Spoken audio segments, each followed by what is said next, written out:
Olá, seja bem-vinda, seja bem-vindo. Começa agora o Mais Esportes. Muito obrigado pela sua companhia, pela sua audiência. E hoje eu tenho dois convidados. A primeira é uma jovem de apenas 12 anos que está se destacando no judô e já tem muitas histórias, viu? Já é campeã brasileira, já disputou mais de 70 competições, tem mais de 50 vitórias e já passou por alguns perrengues também, viu? Maria Vitória Urbano Silvestre, muito obrigado por ter aceito o convite para participar do Mais Esportes, por nos receber aqui no seu local de treinamento, interromper um pouquinho o treino, né, para a gente poder bater esse papo aqui no Falcões do Judô. E apesar de jovem, né, apenas 12 anos, mas já tem muitas lutas já, né? Seja bem-vinda ao Mais Esportes. Obrigada. E aí, mais de 70 competições, eu falei na minha abertura.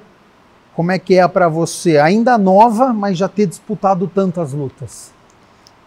Várias experiências novas, começando de uma equipe pequena, muito difícil esse 2022 foi. A gente não tinha patrocínio, não teve muita ajuda, muita colaboração, mas a gente foi fazendo como a gente pôde e eu consegui estar viajando para vários lugares novos, conhecendo várias pessoas novas. Ah, então já nós vamos falar então sobre essa realidade, questão de patrocínio, como faz para ir para a competição, se tem a mãe trocínio, o pai trocínio, se o clube ajuda, a forma como é que você faz para conseguir ir competir, já que a gente já falou de 70 competições, às vezes outras cidades, outros estados, então essas histórias a gente vai tratar aqui no nosso Mais Esportes. Antes, para quem está nos acompanhando, para quem não conhece ainda a Maria Vitória, conta um pouquinho sobre a sua trajetória, nasceu aqui na cidade de Campinas, desde quando que você luta judô, se é o seu primeiro esporte, já praticou outras modalidades, conta um pouquinho sobre a sua vida. Eu comecei no judô quando eu tinha 6, 7 anos, estava fazendo 7. Tá. Aí eu comecei a treinar, aí até que o sensei começou a falar de uma competição, a primeira competição que ia ter, aí eu falei pra minha mãe que eu queria ir. Aí minha mãe deixou, aí eu fui, foi uma experiência meio doida, que eu, tipo... O que você achou dessa sua primeira experiência? Você ainda não conhecia o judô? Eu não conhecia muito, mas pra mim ficou, tipo, lembrado, porque muitas pessoas que entram no judô e a primeira competição, tipo... Sempre é novo, perde, mas eu ainda consegui ganhar, eu era faixa branca, eu ganhei de 2 faixas amarelas, 1 faixa azul. Caramba. Então foi uma experiência muito boa, por ser minha primeira competição, tá ficando em primeiro lugar. Então foi inusitado, né? Porque você entrou na modalidade já vencendo, não conhecia, já tinha assistido alguma vez? Foi pesquisar o que era o judô ou você já chegou no tatame e já foi lutando? Não, eu ficava observando nos treinamentos mesmo. Tá. E para você, qual que é a parte mais legal do judô, hoje analisando? O que tem de mais legal no esporte? Ah, tipo a parceria, tipo família, união, como as pessoas tratam você assim, quanto do Falcões quanto da seleção paulista, da seleção brasileira. É muito legal. Isso de você com outras atletas, existe essa união? Você conversa com outras meninas que estão na modalidade? Sim. Tem grupo de WhatsApp que vocês conversam? Tem. Olha que bacana. E dá para trocar experiência sobre golpe, sobre experiência de luta, ou vocês conversam sobre outros assuntos? A gente conversa também. Tem vezes que a gente começa a mandar os vídeos das nossas lutas e fica vendo qual golpe é mais bonito, né? Fica brincando. Ótimo. E por outro lado, qual que é a parte mais chata ou mais complicada do judô? A parte do peso, a parte que tem que ficar mantendo o peso, né? Porque às vezes é meio difícil, tem festas, tem essas coisas. Você está em qual categoria? Esse ano ainda a gente está decidindo. Tá. Aí também tem, tipo, a parte ruim que eu acho assim, é que muitas pessoas acham que, tipo, o judô é um esporte qualquer, tipo, não valoriza, não ajuda. Acho que isso é muito chato, às vezes. E você sente essa desvalorização por parte de quem? Da sociedade? Quando você vai nas escolas, você escuta alguma coisa? Como que você vê essa desvalorização do esporte? Onde que você sente isso? Falta de apoio? Ah, tipo, tem vezes na rua que o povo fala que judô não dá nada. Aí até eu chegar onde eu cheguei, agora todo mundo vem de papinho, mas... O começo é mais difícil, então, depois que você começa a ganhar e as pessoas valorizam. Mas quando você inicia num esporte, todo mundo vê com olhos diferentes. Você sentia isso? E quando você passou a se interessar pela modalidade, que você começou a assistir, você se inspirou em alguém? Tem alguém que você assiste a luta, que você gostaria de chegar onde essa pessoa chegou? Eu gosto de assistir bastante luta da Rafaela Silva, do Bomba Júnior e da Mayra Aguiar. São nessas pessoas que você se inspira, então? Sim. Agora, Maria Vitória, a partir do momento que você decidiu, que você iniciou no judô, 6, 7 anos, começou a competir, como que foi o apoio da sua família? Desde o início, eles falaram, legal, vai lá, ficaram com um certo receio quando você começou a competir? Como é que é o relacionamento da sua família com você e o esporte? Minha família, eles são bem esportistas. Então, tipo, eles foram na minha primeira luta, tudo, gritaram bastante. Até quando eu ganhei o brasileiro, tipo, eu não sabia. Aí eu cheguei, teve festa, teve churrasco. Eles me apoiam bastante nesse... E quando você iniciou no judô, foi algo que você falou assim, foi uma experiência muito doida que você falou para mim, essa primeira experiência. A partir de que momento você falou, tô gostando disso aqui, eu quero seguir? Ah, quando eu ganhei minha primeira luta, eu já peguei mais confiança e aí foi. E a sua família assiste às lutas, vai com você nos campeonatos? Ou sua mãe é aquela que fecha o olho, não, minha filha vai lutar, sai de lá, não quer nem ver. Como é que ela é? Não, tipo, no 2022, pela falta de dinheiro, essas coisas, ele estava assistindo pelo celular, pela televisão, se juntava. Não só minha família, como o pessoal do meu bairro. Legal. Então... Aí esse apoio, então, para você. Isso é importante para você? Sim. Que bacana, realmente, né? Ter família e os amigos ali ao lado dá uma confiança a mais, né? Quando você vai para um campeonato, por exemplo, o Campeonato Brasileiro ou algum outro campeonato em outro estado, outra cidade, como é que você fica? Você é aquela pessoa que fica mais tranquila, fica mais calma? Ou você fica nervosa, já dá um frio na barriga, já fica meio inquieta? Na minha primeira vez, quando eu tava indo, eu fiquei mais quieta na minha, observando. Aí tinha pessoas no ônibus que começou a fazer, tipo, bagunça. Não bagunça, sabe? Começou a brincar. Aí eu fiquei quieta na minha. Aí na hora que chegou lá no hotel, separou. Aí tinha que dormir, tipo, 2 meninas em cada quarto, 2 meninos. Aí eu fui conversando com a menina do meu quarto. Aí depois a gente encontrou, na hora do almoço, encontrou outras pessoas, na hora da reunião. Aí a gente foi conversando, eu e as meninas. Aí depois a gente decidiu fazer, tipo, festa do pijama. Aí a gente depois encontrou os meninos, aí ficou andando. Ah, foi legal. Aí foi se soltando, né? Foi. E hoje você é a presidente das brincadeiras, ou não? Depende. Eu já ouvi umas risadas aqui já. Alguém vai te entregar já já, hein? Ah, não pode. Não pode? E antes da luta, você costuma escutar um pouco de música? Você gosta de relaxar? Você fica concentrada? Como é que é a Maria Vitória no dia de luta? Não, depende de quanto tempo falta, eu fico conversando, fico torcendo para meus amigos, para meus colegas. Aí depois, quando eu tô lá esperando, eu fico concentrada, observando as lutas, observando com quem eu vou lutar. Até mesmo quando eu tô esperando chamar meu nome, às vezes eu fico vendo as lutas dos meus amigos, mas eu tipo não torço mais, eu fico só observando. Aí quando eu tô na fila entrando, eu começo a concentrar, aí eu começo a orar, a falar com Deus, independente se é campeonato importante, se não é. Porque, tipo, pra mim não machucar, pra não acontecer nada de ruim. A religião é algo importante pra você? É. E como é que é essa conversa antes da luta começar? O que você fica pensando? É pensamento positivo? Como é que é esse momento pra você?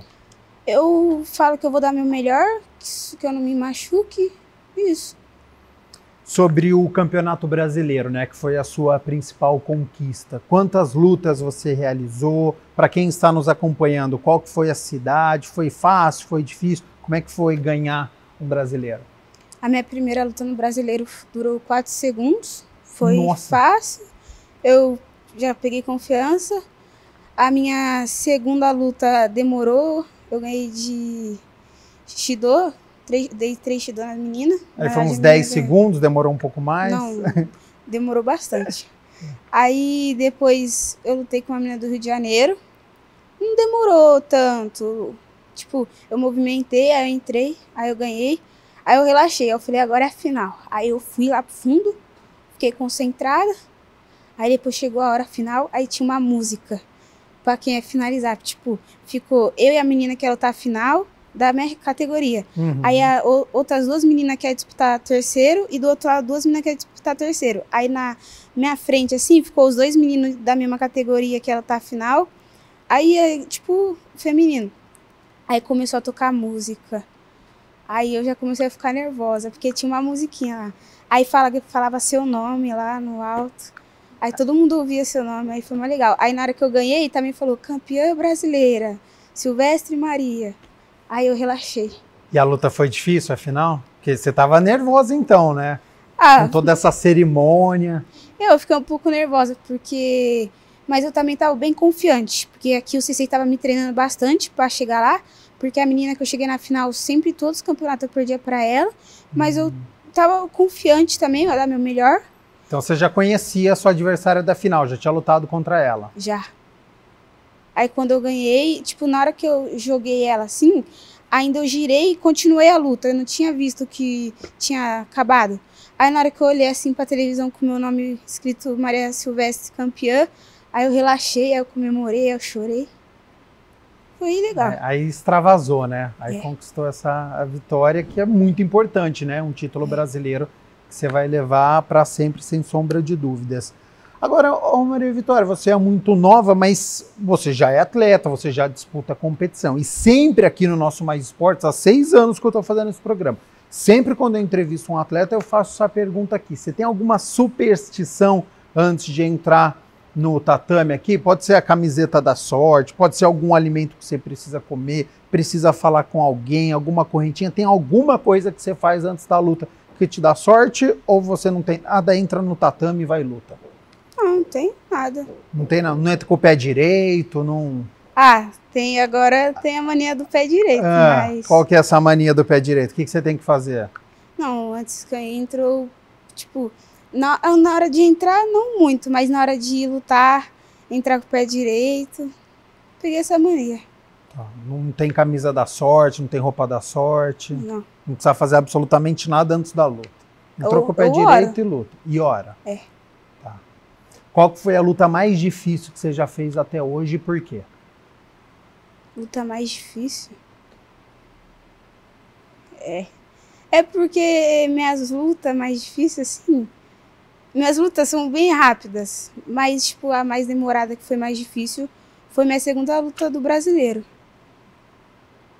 Você, quando você fala que suas lutas são rápidas, você se sente um pouco acima da sua categoria? Você já entra com um favoritismo? Como é que você lida com isso? Já entra falando, eu preciso vencer a minha adversária. Como é que é esse seu pensamento? Ah, não é preciso. Tipo, eu vou entrar lá, ganhar e levar a medalha para casa. Se não der, da próxima eu vou e levo. Eu entro com isso.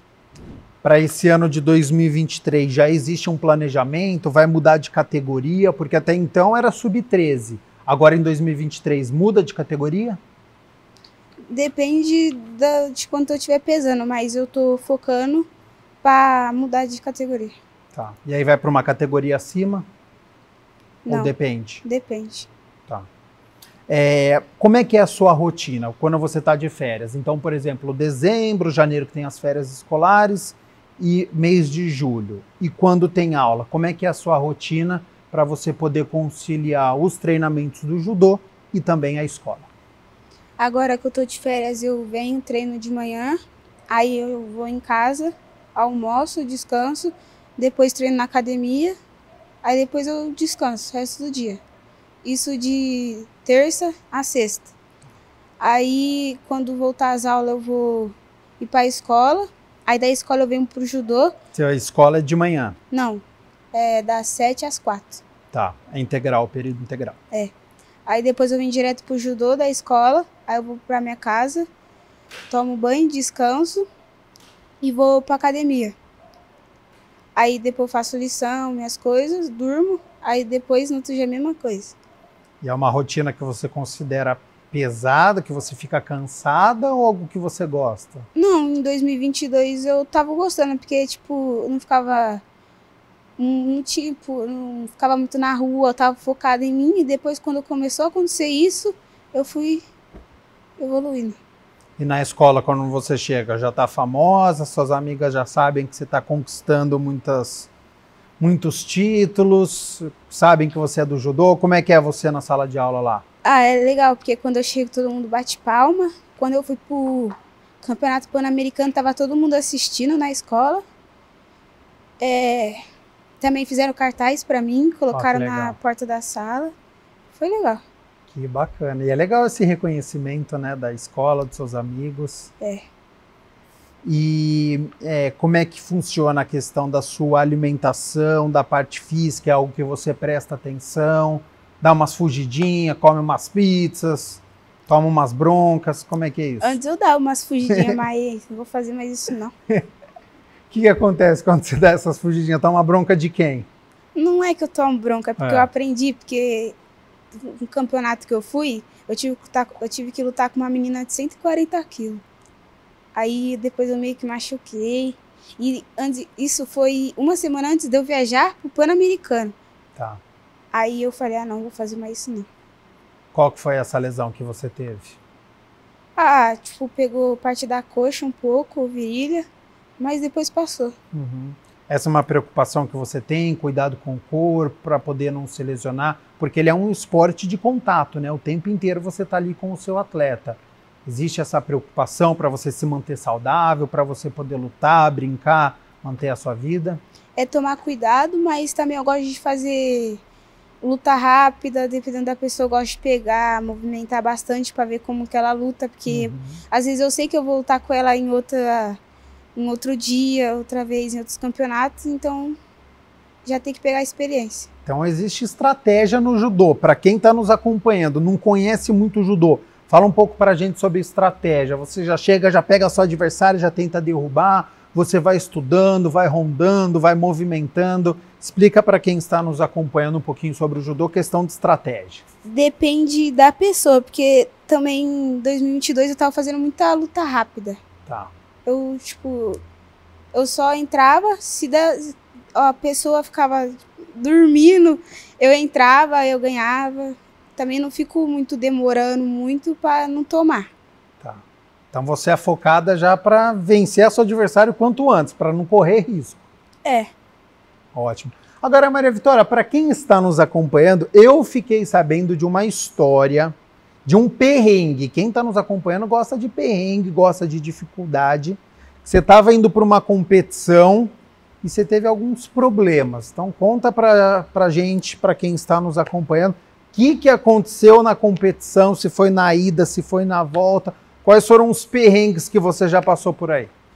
Quando eu fui pro Campeonato Brasileiro, eu fui com a Seleção Paulista. Aí minha sensei e o meu sensei, o marido da minha sensei, tava indo de carro. Tá. Aí nisso o carro parou 2 vezes. Quebrou? Quebrou 2 vezes. No meio da estrada? Aí ela me avisava, aí quando tava chegando também ela me avisou. Enquanto ela não tava chegando, eu fiquei lá brincando, fazendo amizade com o pessoal. Aí quando ela chegou, a gente foi, conversou, aí ela falou assim, vai dormir cedo. Aí eu fiquei lá enrolando, né? Aí depois eu fui dormir, aí a gente acordou, aí eu ia lutar. Aí o carro quebrou também, mas sorte que eu tinha... Indo pra luta, o carro quebrou de novo? Quebrou, o pneu furou. Terceira vez então que o carro deu problema? Aí sorte que tinha um ônibus lá da seleção, aí eu fui com a seleção.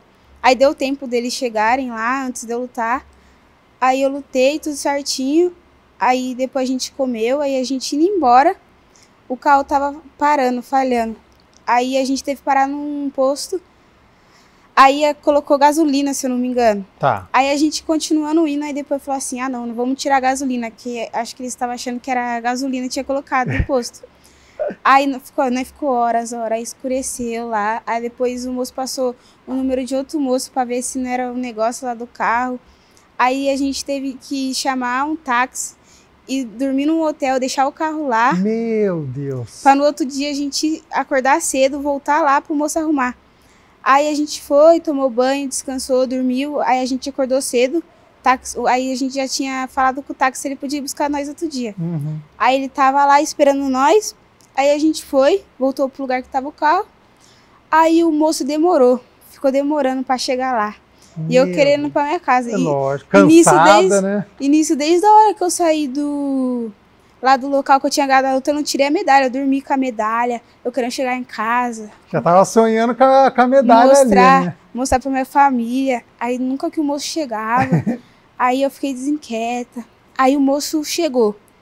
Aí depois ele falou que ia buscar as peças. Nem pra ele levar as peças já ele não tinha levado. Então ele primeiro foi ver o carro, depois que ele foi ver a peça pro carro. Aí nisso que ele foi ver a peça, ele demorou acho que umas 2 horas, voltou com outro moço.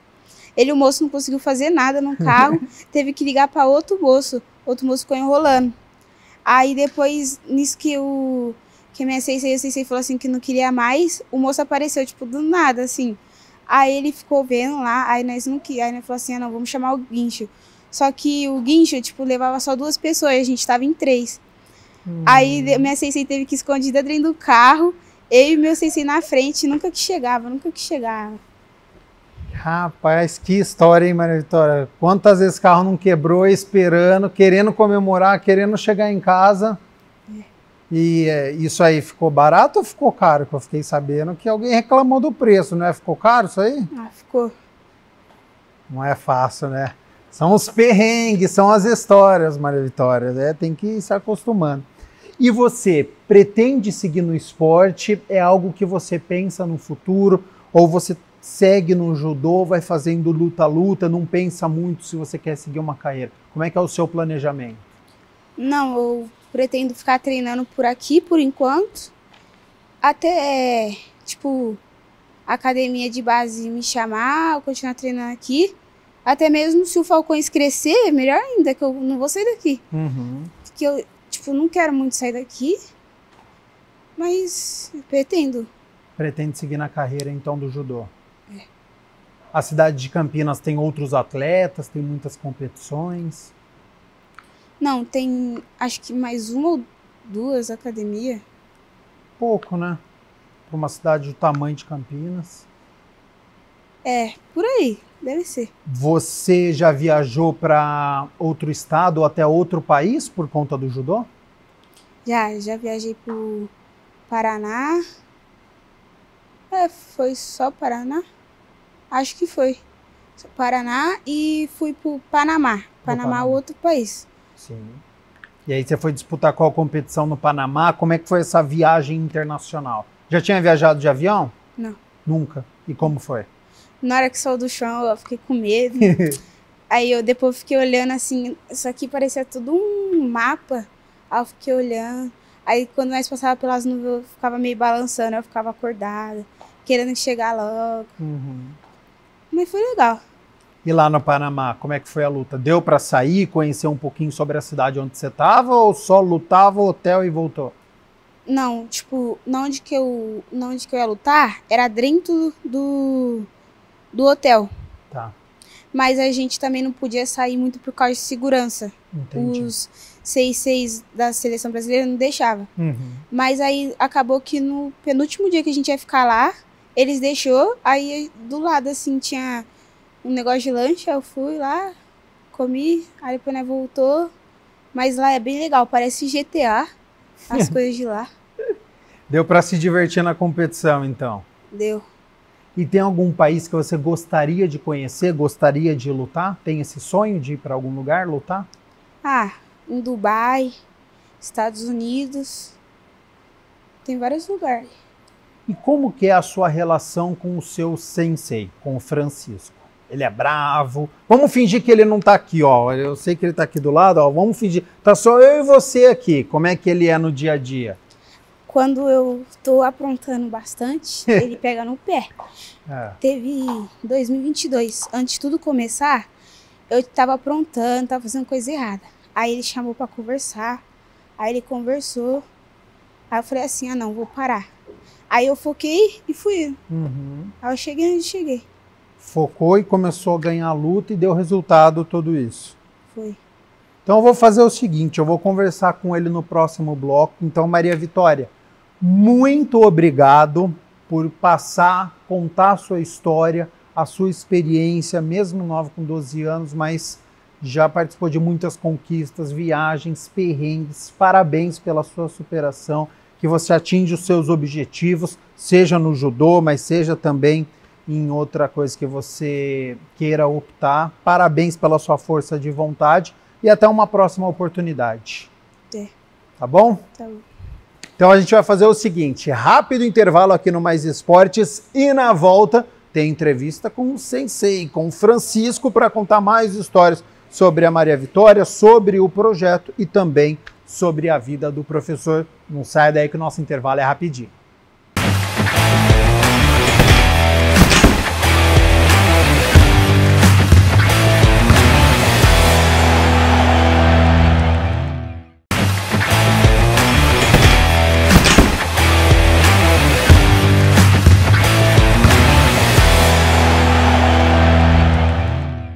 Voltamos com Mais Esportes, é o segundo bloco. Muito obrigado pela sua companhia, pela sua audiência. Já estou agora aqui com o Sensei, com o Francisco Basilino Júnior.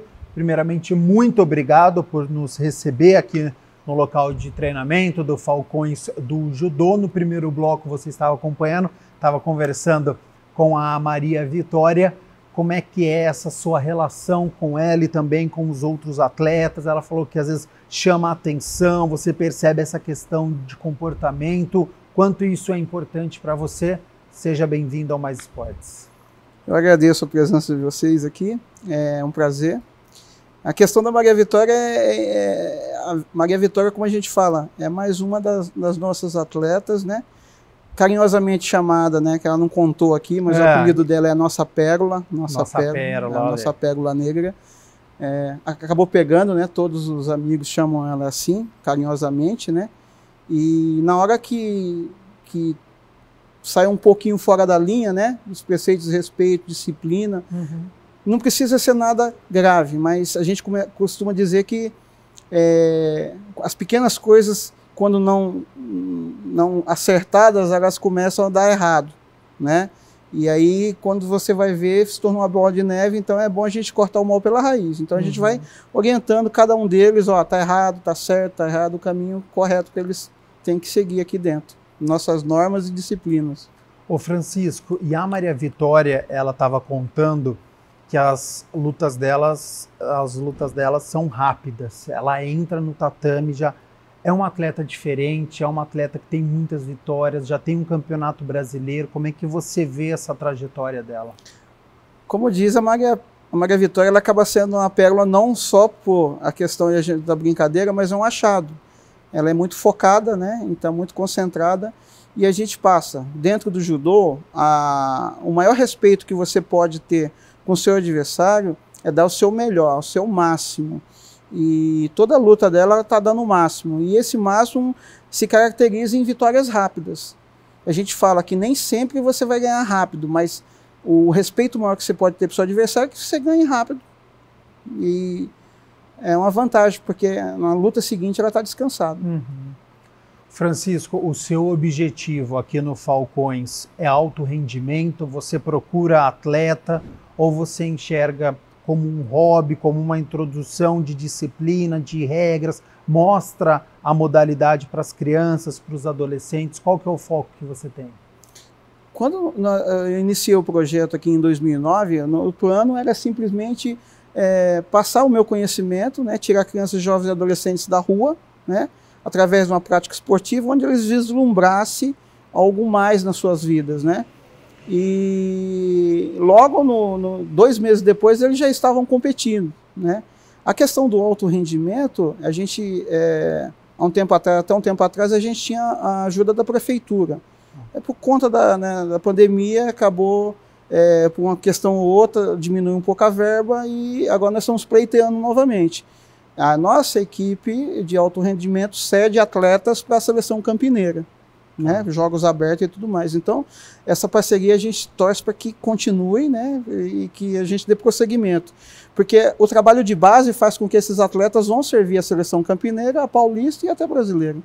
Sobre esse trabalho de base, né? Pegando até o gancho da história da Maria Vitória, que está com 12 anos, adolescente, está num processo de transformação, está amadurecendo ainda. Como é para você essa formação do ser humano com ela, mas também com as outras adolescentes? Eu costumo dizer para elas que eles não só para Maria Vitória, mas para todas as meninas, todos os atletas, que você tem que ter um objetivo na vida, né? Dentro do judô, quando a gente coloca a filosofia do judô, respeito e disciplina, que o respeito e a disciplina, eles vão caminhar com você pelo resto da sua vida, seja no trabalho, seja na escola, seja onde você estiver. Então, são um alicerce que eles acabam construindo, que vão levar eles pelo resto da vida deles. Então, a gente costuma dizer que uma vez judoca, sempre judoca, porque os preceitos, a disciplina, tudo que é colocado dentro do judô, até plano de carreira, que eu tenho pessoas que falam assim, eu sou judoca, mas sou médico, eu sou judoca, eu sou advogado, mas a essência do judô permanece nele. É isso que a gente tenta passar para esses 150 falcões que andam pelas competições por aí. Isso que eu ia perguntar, como é que é esse projeto aqui do Falcões, quantos alunos você tem? Tem de todas as idades? Nós temos o projeto, né, a partir dos 6 anos aqui, de 6 a 14, normal, que atende aqui, e os agregados à parte, que pela ONG, os atletas eles ficam até 14 anos e 11 meses. Só que como o pessoal do judô, a gente não vai perder o trabalho feito. Então eles vêm como voluntário e começam a participar como voluntário, para a gente não perder esses meninos. Alguns vão para o mercado de trabalho, aí vem treinar em outros horários, mas a gente não perde esse elo. Então nós temos competidores de 30 anos, de 25, entendeu? Então, que fazem parte da equipe de alto rendimento também. Legal. Qual que é a estrutura que vocês têm e ela é ideal para a prática do judô? A realidade, em questão da estrutura, a gente acaba fazendo menos que a gente gostaria, por falta da questão Porque se a gente tem um aporte, uma ajuda financeira, a gente consegue levar mais atleta para as competições. Então, chega um momento que a gente fala assim, eu vou levar esse atleta e não aquele, por conta que valores que o pai às vezes não tem e a gente não consegue. Então, por isso que a busca da parceria se faz presente para isso. Para tirar e dar mais opções para outros atletas poderem chegar onde a Maria Vitória chegou também. Tá. Sobre os custos, para quem está nos acompanhando, ele é um esporte caro, o atleta ele precisa comprar o kimono, tem gasto para você também? Como é que é o judô em relação à parte financeira? Aqui no Falcões de Judô, a gente agora está com... A gente tinha essa parceria, e antes na parceria com a própria prefeitura, através do FIEC, a gente cedia kimono, né? Então a gente dava o kimono para os atletas, então não só dava o kimono para os atletas, mas como pagava as taxas de competição para eles poderem lutar, né? A federação, na carteirinha da Federação Paulista, para eles pudessem lutar. A partir do momento que a gente perdeu, a gente tem que se virar nos 30, né? É rifa daqui, é bazar e tal, mas a gente não deixou de levá-los. E mesmo assim os resultados vieram. Então, quer dizer, dada a importância disso, a gente pensa assim, aqueles que não estejam nos vendo, né, que empresário, fala assim, ó, eu quero investir em algo bom, prazeroso, você ver uma criança no esporte brilhando. Como que você lida com essa situação de ter que vender rifa, de ter que fazer pedido, pedir ajuda através das redes sociais para as pessoas? É o que te deixa triste, que te causa revolta, não dá tempo de ter sentimento negativo, você tem que estar sempre correndo e resolvendo o problema? Olha, Gabriel, a revolta é um sentimento contagioso. Então a gente tem que dar o que a gente tem de melhor. Se você tem bondade, tá? Você recebe bondade. Então o que a gente fala assim, eu não tenho tempo para ficar me lamentando. Ah, porque eu não tenho isso, porque eu não tenho aquilo. A gente vê a opção, a gente precisa levar. Exemplo, nós temos uma Copa São Paulo, o maior evento de judô da América Latina, 18, 19 e 25 e 26 de março, e a gente está pensando como é que a gente vai. Mas aí a gente já começa assim, ó, qual é o objetivo? É em prol dos meninos? Então vamos correr atrás, é rifa, é bazar, vamos dar um jeito. Porque se a gente ficar simplesmente esperando, é claro, pode aparecer um abençoado e falar, a gente vai patrocinar vocês. Ótimo, a gente leva o que tem. Se não, a gente vai dar o nosso jeito, mas que eles vão. Quais são as dificuldades que você tem no dia a dia? Essa parte financeira é o que mais prejudica? Parte financeira prejudica muito, porque a gente vê, exemplo, tem pais que têm 3 filhos.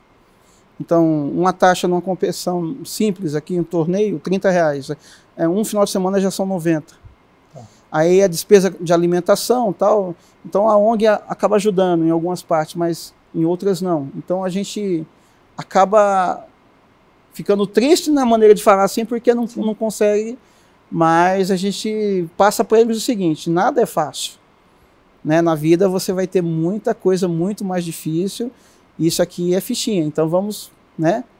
Tanto você pode ver que nós estamos improvisados aqui, isso aqui é um salão improvisado, cedido para que a gente possa, e mesmo assim os resultados vêm.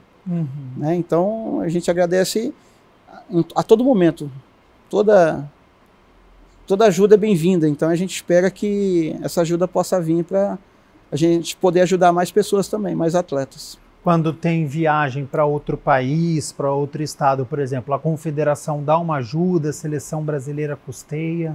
Confederação Brasileira, ela começa a trabalhar com a faixa etária assim, de custear a partir do sub-18. Então, o pessoal 11, 13 e 15, que é a base, eles vão, o patrocinador ou algum empresário que banca a criança e patrocina a criança. Né? Agora, é diferente a gente falar, cada um tem o seu problema. Exemplo, se é uma criança, uma pérola no futebol, todo mundo já banca. Já uma pérola no judô já é mais difícil, entendeu? Mas fazer com outro, cada um tem as preocupações. A nossa preocupação é colocar eles em condições de igualdade. Que a gente fala assim, quem que imaginar que uma menina, né, que não tem tantas condições, ia chegar no Campeonato Brasileiro, com academias renomadas do Brasil inteiro lá, né? Com a infraestrutura 5 vezes maior que a nossa, né? Para ser simples, né? 5 vezes é pouco, né? Tudo bem. E de repente ela vai lá, ganha todo mundo e é campeã brasileira e vai, né? E depois disso a gente já vê preocupação.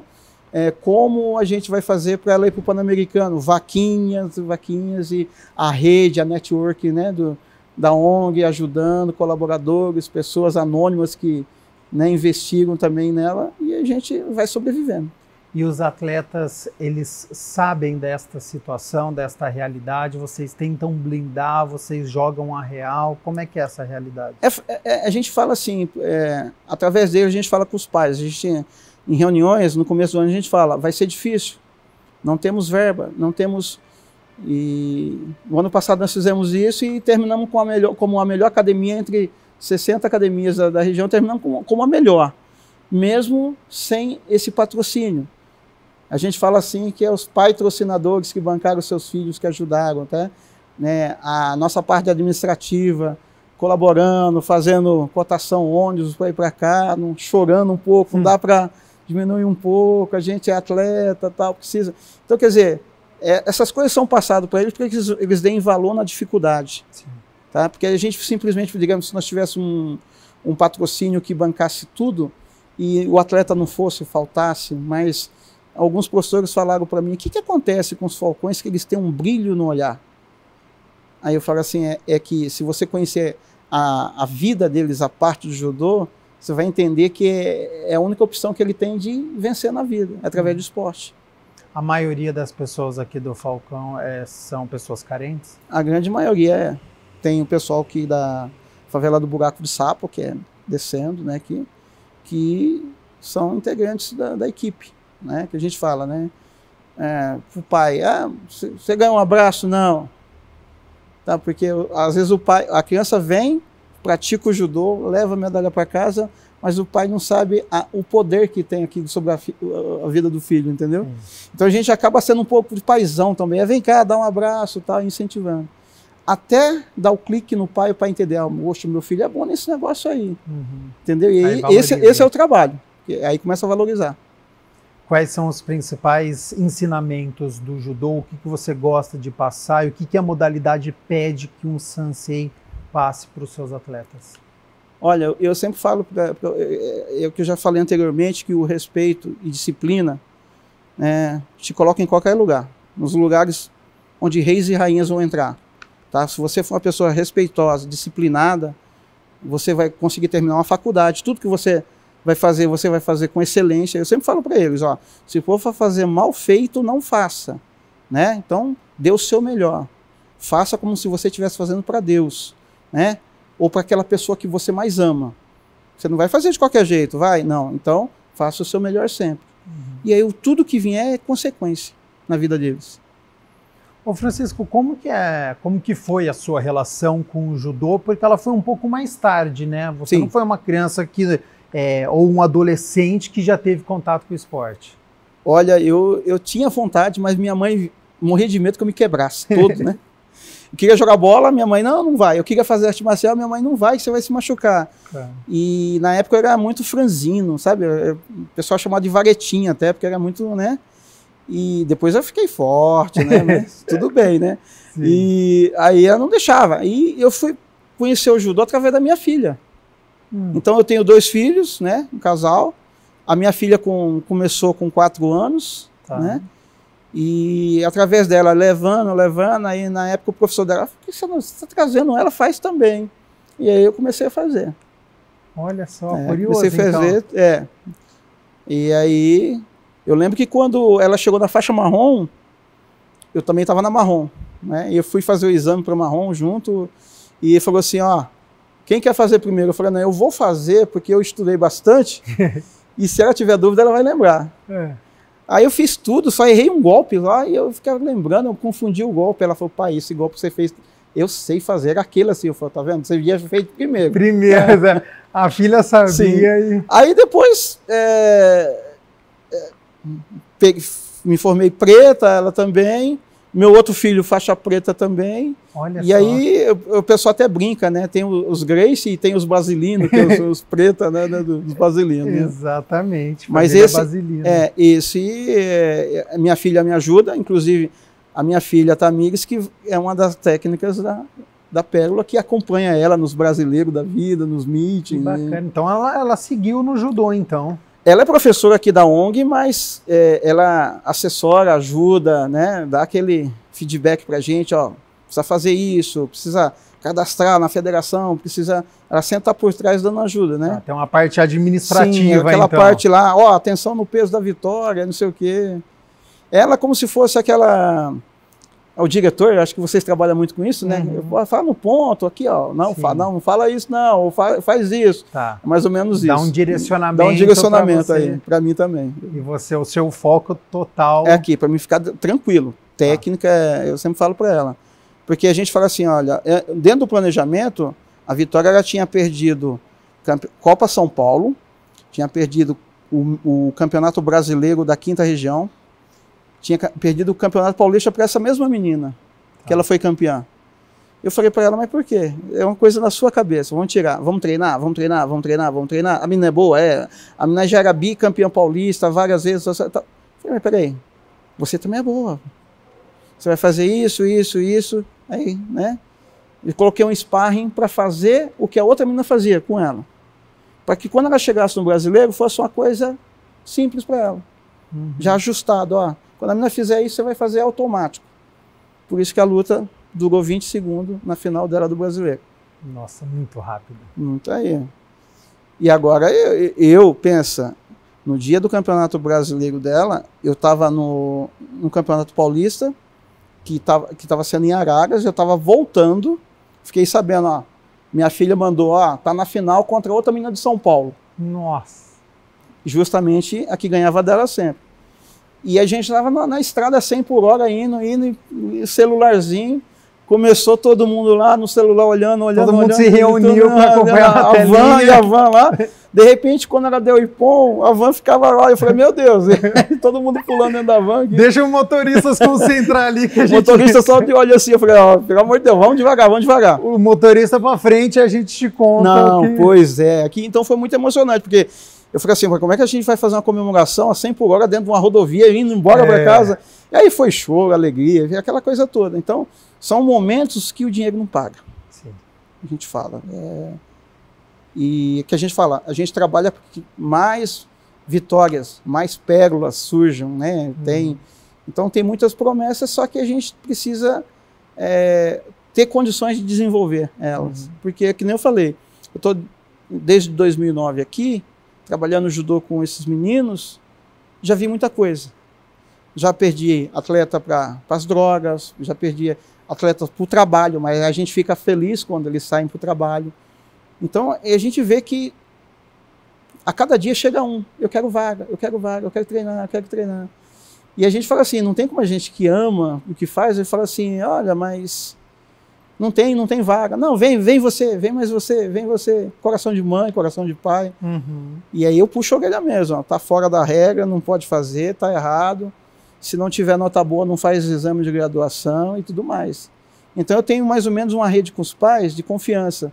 Tem pai que liga lá, ó, meu filho não está bem na escola, aí chega aqui e a gente conversa. Tá. E, Gabriel, aqui o sistema é estilo quartel, a gente fala. Nosso lema dos Falcões é suar, sofrer e sorrir.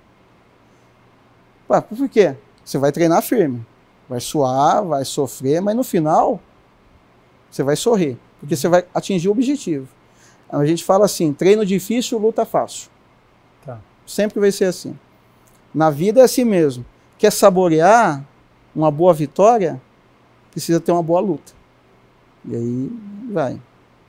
É reconfortante? Qual que é o sentimento quando você vê uma vitória da Maria, quando você vê outros atletas surgindo, passa um filme na sua cabeça de todo o trajeto que você percorreu até hoje? Sim, porque um belo dia eu cheguei aqui batendo aqui na porta aqui da instituição. Eu falei assim, eu sou professor de judô, gostaria de uma oportunidade. Aí, na época, a pessoa chegou e falou para mim, olha, o pastor Bonetedor, né, da ONG, falou, ó, tem muita gente que vem oferecer serviços aqui de oficina e passa 2 meses some. Eu falei, não, mas eu quero ensinar. Deus colocou no meu coração que eu preciso ensinar. Você vai ver, dá uma oportunidade para mim. De lá para cá, eu estou até hoje, né? Então, quer dizer... A gente vê, tem alunos que já viraram mães, pais, e os filhos começaram a treinar com a gente. Então, a gente vê que a gente está no caminho certo, sabe? Não é nada à toa que a gente está fazendo. É um trabalho que o pessoal fala assim, ó, a pessoa mudou de cidade, voltou, mas o professor continua aí, eu posso ir treinar, vem treinar, não tem problema.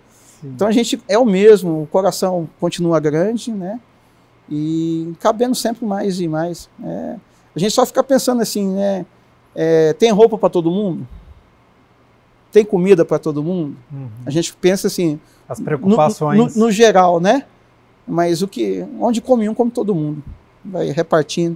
E a grande força que a gente fala da família Falcões é assim, a vitória da vitória, da pérola, é uma vitória todos.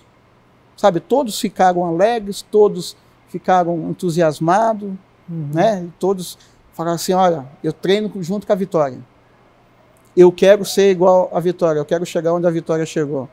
Então ela passa a ser espelho. Por isso que eu puxo a orelha dela. Sim. Por quê? Ser espelho para outras meninas, para outros meninos, e aí vai. Francisco, quando que na sua vida, a partir do momento que você entrou no judô, que você falou, peraí, quero seguir isso para o resto dos meus dias, quero ser professor, quero dar aula. Quando que houve essa virada? Muito, muito sistemático. O meu professor, né, ele dava aula na Ponte Preta, meu time do coração. E eu falava assim, puxa, mas eu queria que minha filha lutasse pela Ponte Preta. Lutou um certo tempo. Aí um belo dia eu falei assim, eu queria dar aula. Você acha que eu tenho condição? O meu professor falou, tenho. Aí eu falei, então eu vou atrás de um lugar para mim, onde tenha material humano, onde eu posso passar o meu conhecimento. E aí, conversando com uma pessoa, a pessoa conhecia aqui e falou assim, ó, lá, em tal lugar assim, tem bastante criança, que você vai aguentar? Eu falei, vou, claro, né? Aí meu professor falou assim, ó, entra pisando firme, pisando duro. Eles achar que você é bravo, que você vai dar conta. Faz cara de mal. Senão, eles vão montar em você. Aí um belo dia eu conversei, né? A pessoa falou, não, 15 de manhã, 15 à tarde. Aí entrei na sala, meu nome é Francisco, pode me chamar de 16 Francisco, estou aqui para te apresentar a modalidade judô, né? Não gosto de brincadeira, não gosto de risadinha, é sério, quem quer aprender? Todo mundo aprendeu. Aí, beleza, foi uma semana, 2, um mês. E aí o pessoal falou assim, me chamaram aqui e falaram, o que aconteceu? Eu falei, por quê?